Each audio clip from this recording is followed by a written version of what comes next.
Crazy Dee Show Masters. I'm standing here with G-Thang. Yeah, we in the building. In the building. Yeah. So my first question to you is, Yeah.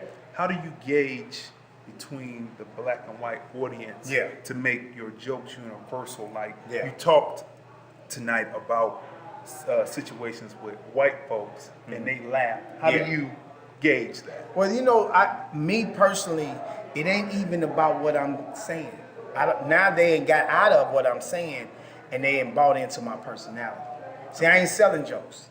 I'm selling personality. When you go see Bernie, when you went to go see Bernie, when you go see Cedric, when you go see Mike Epps or Kevin Hart, you buy into the personality. You buy into the small man. You buy into the Martins. You buy into the personality. You never buy the jokes.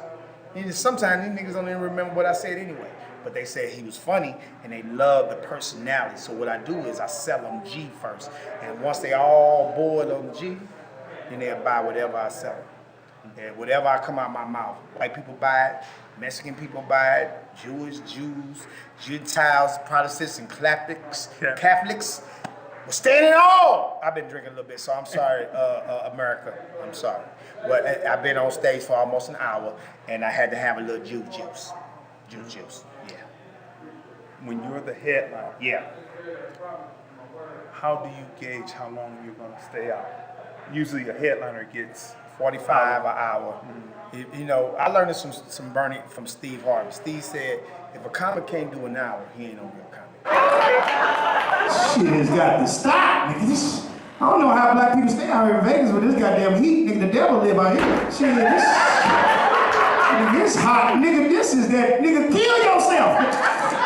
There shouldn't be no fat people out here in Vegas, nigga. So when you walk outside, you lost 35 pounds, nigga. You walk to your car, you sweating like a motherfucking church dude. Shit. This motherfucker, I'm overdressed to be in this little bitch right here. I got this at Express, nigga, yes.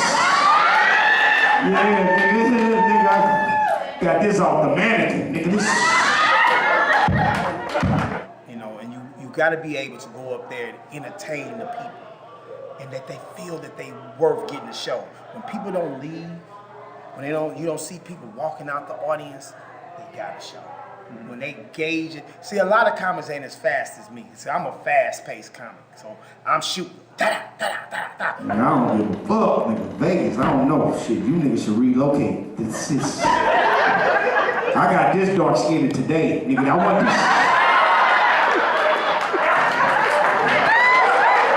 I was the same color Chris Brown, nigga, I swear to God. I was not this dark, nigga. I walk, nigga, I'm getting darker, niggas. So for an hour, I'm not stopping. But it's a lot of comedies that are separate and they'll tell a story, and that story will go for about 20 minutes and then punchline. And then you got some comedies that'll do, you know, segues. They got a subject, middle, and the end. Me, you just get it all. Blah, blah, blah. I ain't letting up till it's done. And then I'll tell a little notes, shake some hands, kiss a baby, and I'm out. So who were the comedians when you were coming up? Who did you look at and say, that someone gives me inspiration? The cast that inspired me was Bernie and Robin Harris. They inspired me to do stand-up because they were so in your face. You know, they would let cats know, dude, this is what it is, and you bought into it. And you was afraid. You know, when Bernie did that on Def Jam and said, I ain't scared of you motherfuckers. You know how that happened? It was comics on Def Jam, they was bombing. The first 3 cats that went up before Bernie, they bombed on stage. So when Bernie came out to that New York audience and that Def Jam audience, he came out and said, motherfuckers, I ain't scared of you motherfuckers. And that was big in his set. And that's got the audience to going crazy because Bernie, coming from Chicago, the nigga had on pants with his face on it and all that. And that was a comedy within itself. But when he came out and told them niggas in New York, I ain't scared of you motherfucker, he kicked it off. He was in your face, and right then, legend was born. But my man that promoted the show, the nigga good dude. I fucks with him. Yes, I fucks with him. The nigga picked me up, nigga. The car didn't have no air conditioning, nigga. Nigga, my back sweating, motherfucker. I swear to God, I felt like I was 12 years a slave, nigga. I thought I was a slave. Hollywood. Yeah. Is it fair and tell the up and coming comics people who want to do this how much heart you have to keep on persevering. Oh my God.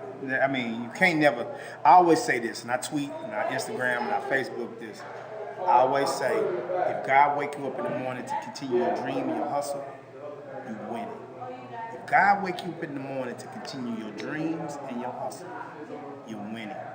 Never stop this. Never stop your dream. To anybody that's out there listening and hearing my voice, never stop your dream. And I've been in this game for a long time. And I ain't made some money in this game, but am I where I want to be? I ain't where I want to be. But God said, your turn is coming. Be patient. Patience and obedience is the key to success. And I tell anybody that at any given time. This is not a race. This ain't a race. Okay, you ain't got to be faster. And it ain't even coming down to who's the funniest now. It's about who's likable. This Jewish cat told me, he said, gee, I'd rather hire somebody that's okay for the job that I can work with a year than somebody that's great for the job I can't work with for 2 days. So that's what it came down to. It's about networking and being likable. Will Smith said, gee, connect yourself with people with resources and you will always work. Connect yourself with people with resources and you will never be without a job. And that's been my motto. So you heard it here. Yeah, you heard it. On the Crazy Dee show. Yes, what you heard. Connect yourself with resources. There you go. And you will always work. Always work. You always work. From G-Thang. So that's it. The Crazy Dee show. That's what we're doing, this Crazy Dee show, baby.